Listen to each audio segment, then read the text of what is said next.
I want to get real with you in this video.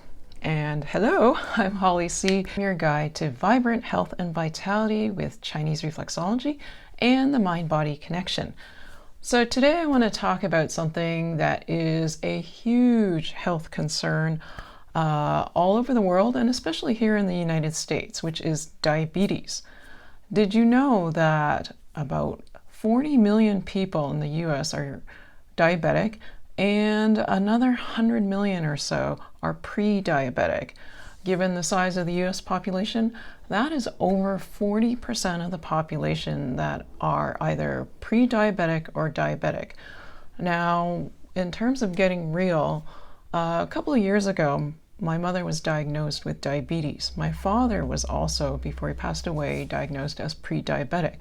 And what I learned when my mom got diagnosed was that her father, my grandfather, that I had never met because he passed away at a young age, fairly young, he was also diabetic. And I knew my grandmother on my father's side was diabetic, which means that I have two branches of the family who are diabetic. As a result, I wanted to learn all I could about this disease, and what I learned was very eye-opening, especially when I combined it with my understanding of traditional Chinese medicine. When you understand the relationship between sugar and how your organs and energy meridians function, it's like a bing, like a light bulb moment where you want to change how you eat. So I recently taught a course in the Soul Circle, my online wellness community, on Chinese medicine food therapy. And going over this information, I did it in a slightly different way where I put together a list of a lot of the common foods and the tastes associated with them. And what I was surprised about was the amount of sweetness in our diets.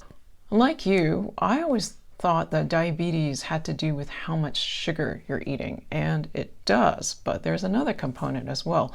And you will learn how eating in a more TCM friendly way can help bring your body back into balance, because I did not realize how much, not just sugar, but carbohydrates were affecting the balance of organs.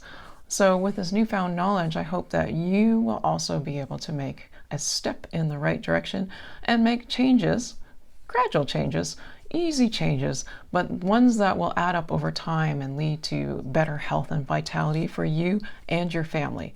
So the following is an excerpt of the course that I recently taught, and you're going to learn about sugar.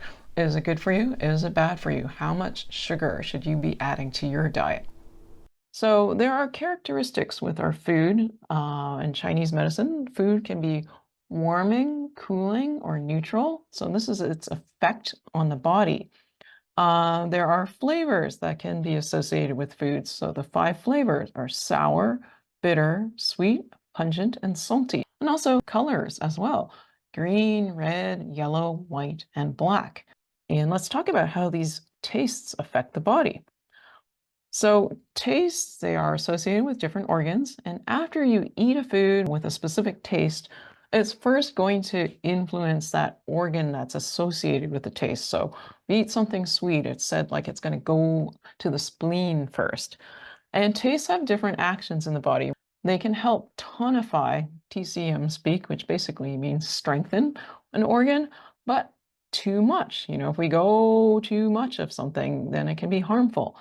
So foods can also be categorized as having one or more tastes. So it's not like one food only has one taste. Sometimes they can have multiple tastes. So for example, cinnamon is classified as pungent and sweet. There isn't, well, the other thing to mention too, there isn't 100% consensus on the classifications. So you remember this comes from 2000, 3,000 years ago. We've got different regions, different foods. And not everybody 100% agrees, but generally most of it's pretty similar for foods, especially if they have very strong properties. Chinese herbs are also, they also follow along the same tastes as I mentioned here with like sweet, sour, salty, etc. but the effect is much stronger with Chinese herbs. So I highly recommend that you do not do-it-yourself Chinese herbs. Like, take them if they are prescribed by a licensed acupuncturist. Now, that said, there are some foods that actually are considered Chinese herbs as well. So those are going to still be powerful, but not be as strong as some of these Chinese herbs can be. All right, so let's go over these flavors. Sweet. This is one where people get excited. Sweet. Associated with the spleen, its action is to tonify. And if you think about sweet, like sugar or glucose, this is the body's energy source. So, tonify, is to strengthen, but also it's providing energy for the body. So that's what it's good for weak qi, weak yang, low energy, but too much can harm the spleen. So sweetness can be cloying. It can also, too much sugar can promote dampness in the body, according to Chinese medicine. And that when there's too much dampness, if you think of like, water flowing, let's say it's no longer uh, water, it starts to get thick like molasses because there's too much. Then it starts to slow down that flow. So you can think of that like in your body. If everything is in balance, everything's flowing well, but if there's this dampness, it's like can start to cause blocks in the body because things are not flowing as smoothly. And too much dampness is said in Chinese medicine, it can affect the spleen because the spleen is supposed to help manage the transportation and transformation of fluids in the body. When we have too much dampness from our diet, we are adding more than what naturally should be there. So the spleen has to work harder.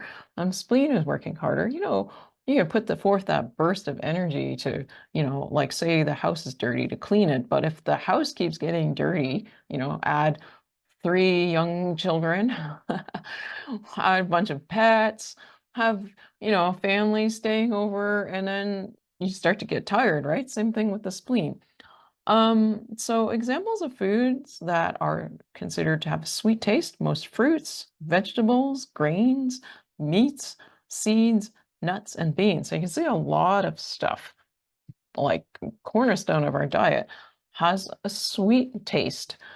So that's why I said, sorry, sugar is never good for you. So I remember, in TCM school, when the teacher told us that sweet helps tonify, everybody got so excited. It's like, ooh, I can eat candy, right? It's good for the spleen. No, it's bad for the spleen. When you look at how much their foods already have sweet, that there's actually no need to add sugar because we get plenty of sweet.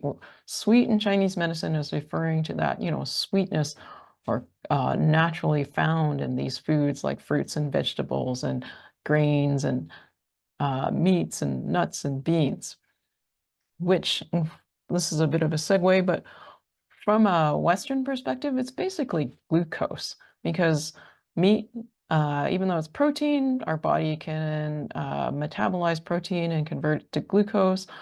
Everything else here has carbs in it, which are converted into glucose. So it's not just about added sugar here. It is about carbohydrates and being converted into glucose, which to me is very interesting how a lot of Chinese medicine theory, pretty much all of it, is still very applicable, even when you look at it from a Western medicine lens, where we have all this more advanced technology to measure our carbs, measure glucose in the blood and all that.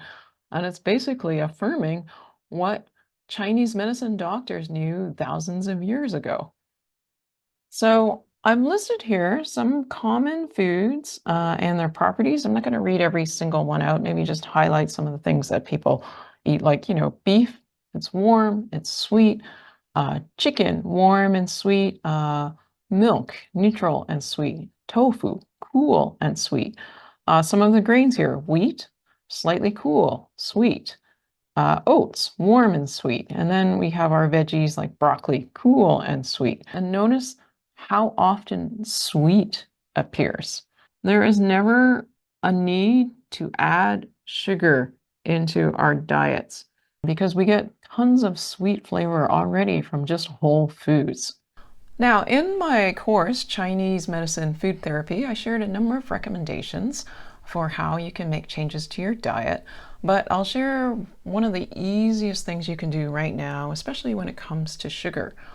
Number one, obviously, take a look at how you can cut back. So the Chinese medicine approach to diet isn't about, doing drastic changes. I'm not telling you to cut all the sugar out of your diet overnight, but instead just take a look at where you might be eating a bit too much sugar. Now that you know how sugar affects the spleen and your digestion from a Chinese medicine perspective, take a look at how much sugar you're adding to your diet. Can you start to cut back a little bit, knowing that you're not depriving yourself of something that you enjoy?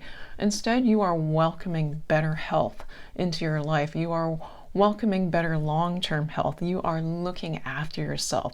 And when you view it from that perspective, that you are lovingly looking after yourself as you would lovingly look after your spouse or your friend or your child, then that shifts everything.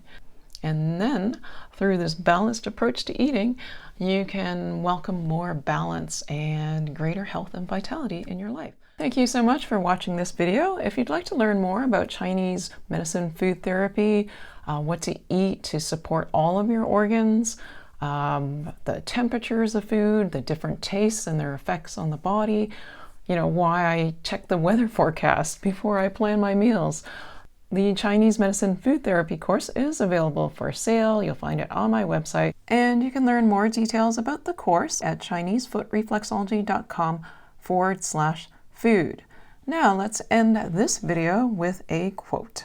As Hippocrates said, "Let food be thy medicine, and medicine be thy food." I hope this video has piqued your curiosity to learn the Chinese medicine approach to eating for health and harmony. It's been around for thousands of years because it works. So thanks again for watching this video. I look forward to reconnecting with you again soon. Bye for now.